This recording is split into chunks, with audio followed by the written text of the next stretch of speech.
La dinde était parfaitement dorée, la sauce aux canneberges luisait comme des rubis dans des bols en cristal, et la douce lueur des bougies dansait sur nos visages autour de la table à manger.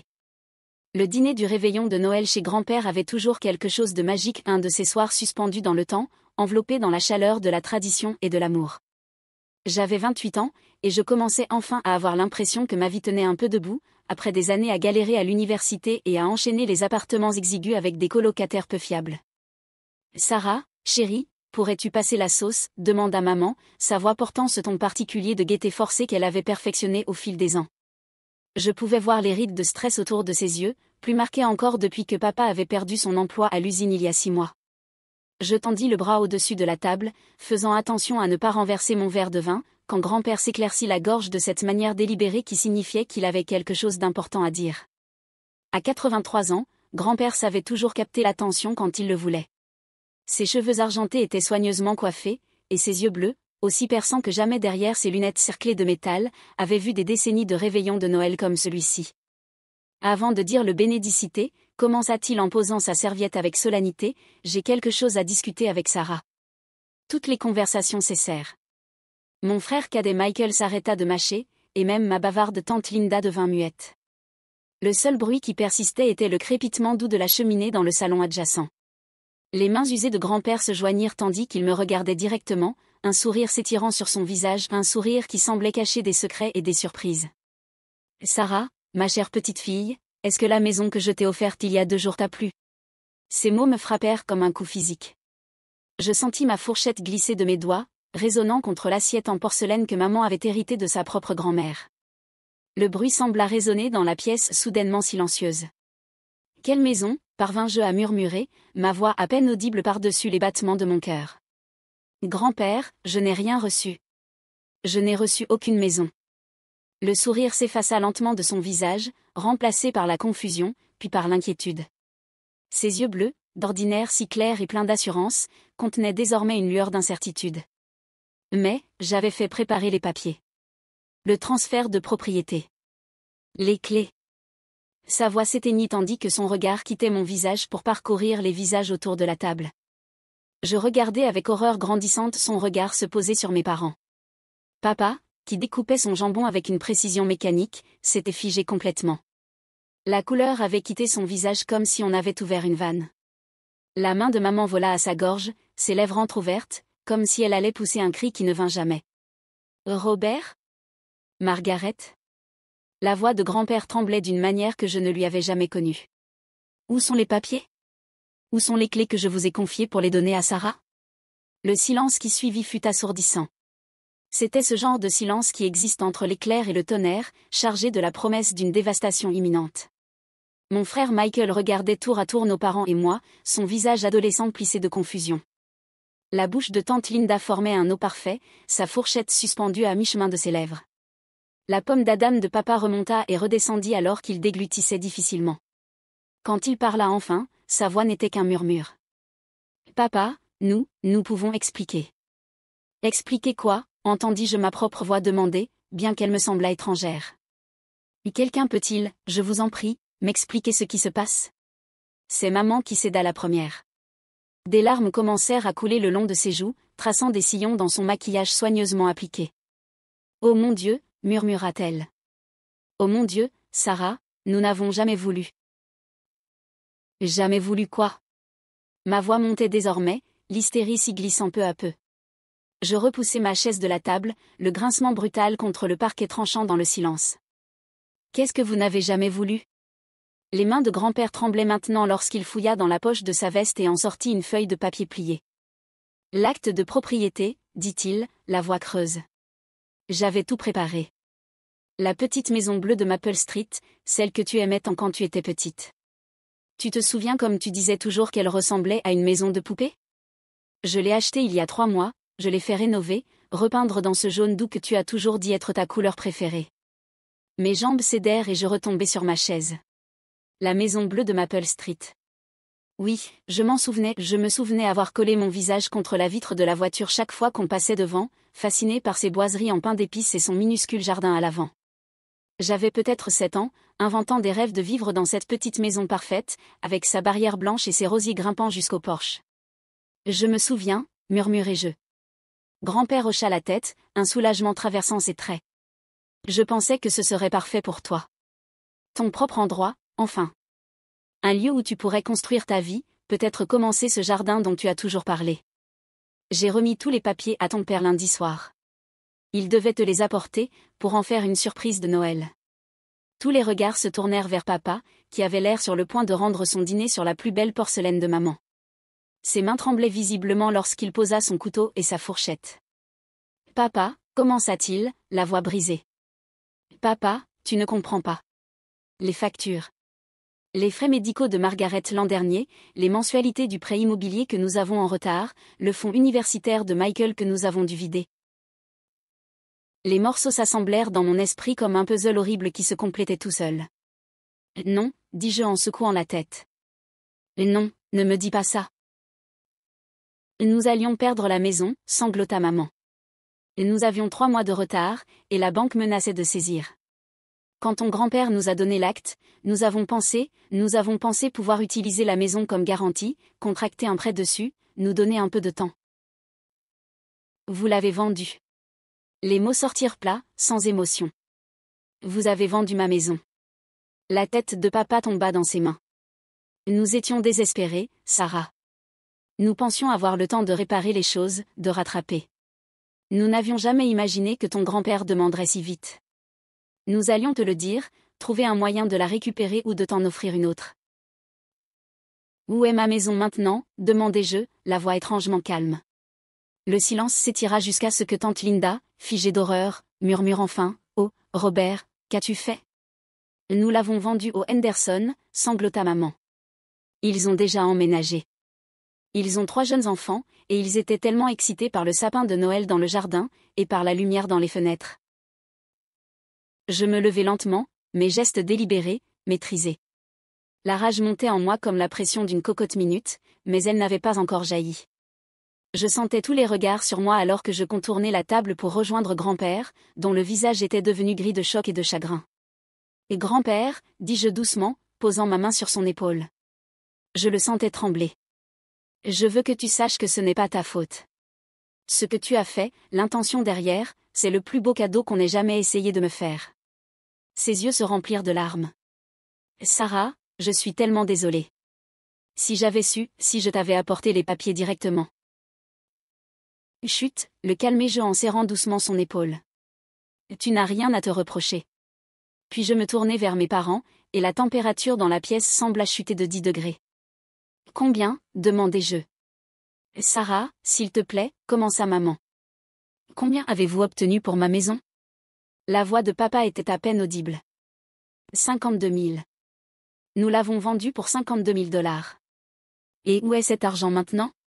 Il n'y en a plus, admis-il. L'hypothèque, les cartes de crédit, les frais médicaux de Margaret après son problème cardiaque l'hiver dernier. Je hochai lentement la tête, intégrant cette information. Alors laisse-moi être sûr de comprendre. Mon grand-père, qui a travaillé toute sa vie, qui a économisé chaque centime, qui conduit encore un vieux camion de 20 ans parce qu'il ne croit pas aux dépenses inutiles, m'a acheté une maison. Il l'a rénovée et peinte de ma couleur préférée. Il a soigneusement préparé tous les documents légaux pour me la transmettre. Et vous, mes propres parents, avez pris cette maison et l'avez vendue pour éponger vos erreurs financières. Ce n'était pas si simple, commença papa.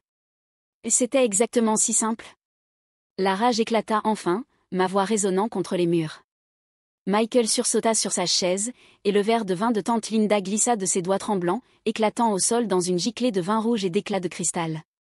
Vous m'avez volé, continuai-je, la voix tremblante de fureur. Vous avez volé votre propre fille, et vous avez volé ce merveilleux homme qui n'a fait qu'aimer et soutenir cette famille pendant des décennies. Maman pleurait ouvertement maintenant, son mascara coulant en rigoles noires sur ses joues. Sarah, nous étions désespérés. Nous ne savions pas quoi faire. Nous pensions pouvoir arranger les choses. En me mentant? En mentant à grand-père?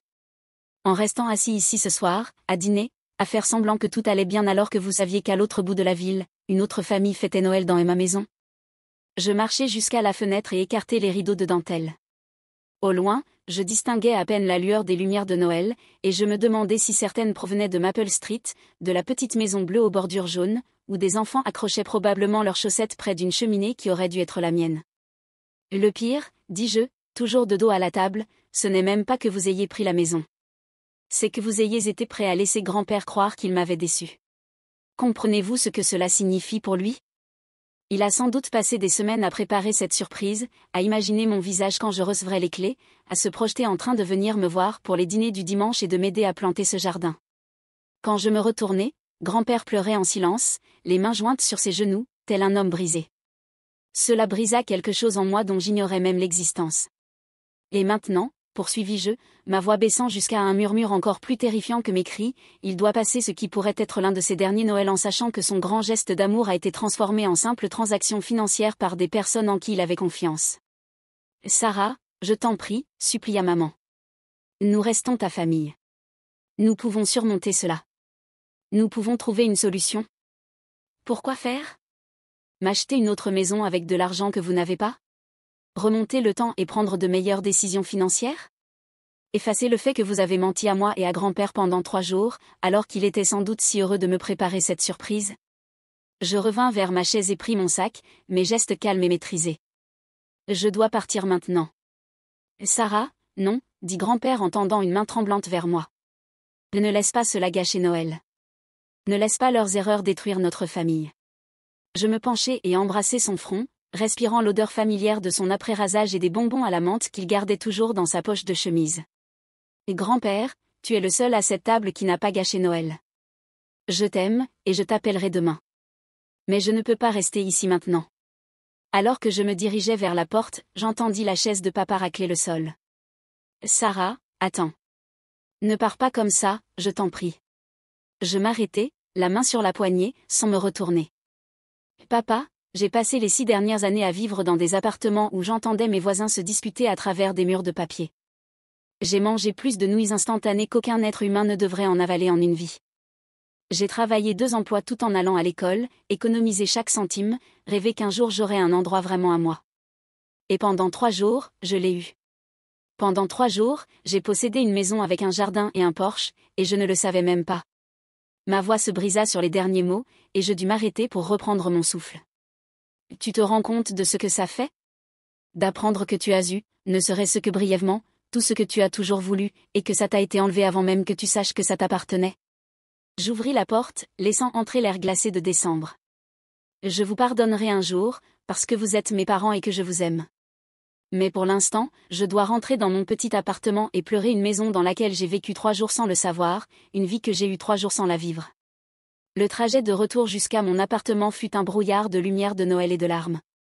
Les rues étaient vides, à l'exception de quelques voitures allant ou revenant de réunions de famille, transportant des gens qui n'avaient probablement aucune idée de la chance qu'ils avaient d'avoir des proches qui ne troquaient pas leurs rêves contre le remboursement de dettes de cartes de crédit. Mon immeuble avait l'air particulièrement lugubre quand je me garais sur le parking. La moitié des lampadaires étaient éteints, projetant des ombres inégales sur le bitume fissuré. La télévision de mon voisin du dessus résonnait à travers le plafond, un film de Noël diffusé à un volume suffisant pour réveiller les morts. Je montai les 2 étages jusqu'à mon studio, mes talons résonnant dans la cage d'escalier vide. Le couloir empestait le café brûlé et l'odeur persistante de ce que Madame Patterson, au 2B, avait cuisiné pour le dîner. Je cherchais mes clés, les mains encore tremblantes de colère et d'adrénaline. À l'intérieur, tout était exactement comme je l'avais laissé ce matin-là en me dépêchant pour le dîner de réveillon. Mon petit sapin artificiel se tenait dans un coin, décoré d'ornements accumulés au fil des années, chacun un souvenir, une petite lumière dans une période autrement difficile de ma vie. Les cadeaux que j'avais emballés pour ma famille étaient empilés soigneusement dessous, achetés avec l'argent économisé grâce à mon emploi du week-end à la librairie. Je m'assis lourdement sur mon canapé élimé et fixai ces cadeaux. Un pull pour maman que j'avais trouvé en solde et dont je pensais qu'il mettrait en valeur la couleur de ses yeux. Un livre sur le travail du bois pour papa, quelque chose que j'espérais pouvoir lui donner un nouveau passe-temps maintenant qu'il était au chômage. Un jeu vidéo pour Michael que j'avais recherché pendant des semaines pour être sûr que ce soit exactement celui qu'il voulait. L'ironie ne m'échappa pas, j'avais passé des semaines à choisir avec soin des cadeaux pour les personnes qui avaient volé le mien. Mon téléphone sonna, me tirant de mes pensées. Le numéro de grand-père apparut à l'écran. Allô, grand-père. Sarah, ma chérie, je suis tellement désolée. Sa voix était lourde d'émotion. J'aurais dû t'apporter les papiers directement. J'aurais dû me méfier, enfin, j'aurais dû savoir. Et grand-père, je t'en prie, ne t'en veux pas. Tu as tout fait comme il fallait. Tu voulais me surprendre, me rendre heureuse. Ce n'est pas une faute. Mais tu n'as pas ta maison. Je fermai les yeux, m'adossant au canapé. Non, je n'ai pas ma maison. Je pourrais essayer de la racheter, dit-il vivement. Je pourrais appeler les Henderson, expliquer la situation. Peut-être qu'ils accepteraient de la revendre. Avec quel argent, grand-père? Et même si tu l'avais, ce ne serait pas juste d'arracher une maison à une famille avec de jeunes enfants, juste parce que mes parents ont pris une décision terrible. Alors je t'en trouverai une autre. Une meilleure maison. L'amour dans sa voix faillit me briser à nouveau. Grand-père, tu m'as déjà donné bien plus qu'assez. Tu m'as offert le plus beau cadeau qu'on ait jamais essayé de me faire, et même si je n'ai jamais pu vivre dans cette maison, je saurai toujours que tu m'aimais assez pour vouloir m'offrir un foyer. Nous restâmes silencieux un moment, pleurant doucement chacun de notre côté du combiné. Et maintenant, que se passe-t-il? Demanda-t-il enfin. Je regardais autour de mon minuscule appartement, la tache d'humidité au plafond que je demandais depuis 8 mois au propriétaire de réparer, les fenêtres qui ne fermaient pas bien et laissaient passer des courants d'air glacé, la cuisine à peine assez grande pour une seule personne. Maintenant, j'essaie de trouver comment leur pardonner, dis-je. Et j'essaie de me rappeler que l'amour derrière ton cadeau compte plus que le cadeau lui-même. Tu es une meilleure personne que moi, ma chérie. Je ne sais pas si je pourrais leur pardonner ça. Tu le pourras, répondis-je avec plus d'assurance que je n'en ressentais. Parce que c'est ce que tu es, grand-père. Tu es l'homme qui achète des maisons pour ses petites filles et les peint en jaune parce que c'est leur couleur préférée. Tu es l'homme qui croit aux secondes chances et au pardon en famille. Après avoir raccroché, je suis restée longtemps assise dans le noir, regardant les lumières de Noël des autres immeubles scintiller à travers mes fenêtres mal isolées. Quelque part de l'autre côté de la ville, les enfants Henderson dormaient probablement dans des chambres qui m'avaient été destinées, rêvant à Noël dans une maison qui avait été peinte en jaune pour une femme qui ne la verrait jamais. Mais alors que je restais là, quelque chose a changé en moi. La rage était toujours là, la douleur aussi, et ce profond sentiment de perte pour quelque chose que je n'avais en réalité jamais eu. Mais sous tout cela, j'ai trouvé autre chose, de la gratitude pour un grand-père qui m'aimait assez pour vouloir m'offrir un foyer, et la certitude que son amour valait plus que n'importe quelle maison, même une petite maison bleue parfaite sur Maple Street. Il me faudrait du temps pour pardonner à mes parents. Du temps pour leur faire à nouveau confiance. Et du temps pour arrêter de pleurer la vie que j'avais eue pendant 3 jours sans le savoir. Mais peut-être que, simplement, c'était déjà suffisant pour commencer. En me préparant enfin à aller me coucher, je pris une note mentale d'appeler la librairie le lendemain matin pour voir s'ils avaient besoin d'aide supplémentaire pendant les fêtes. Si je devais recommencer à zéro, vraiment recommencer cette fois, j'aurais besoin de chaque centime que je pourrais économiser. Après tout, il y avait d'autres maisons dans le monde. Et maintenant je savais que j'avais un grand-père qui croyait que j'en méritais une.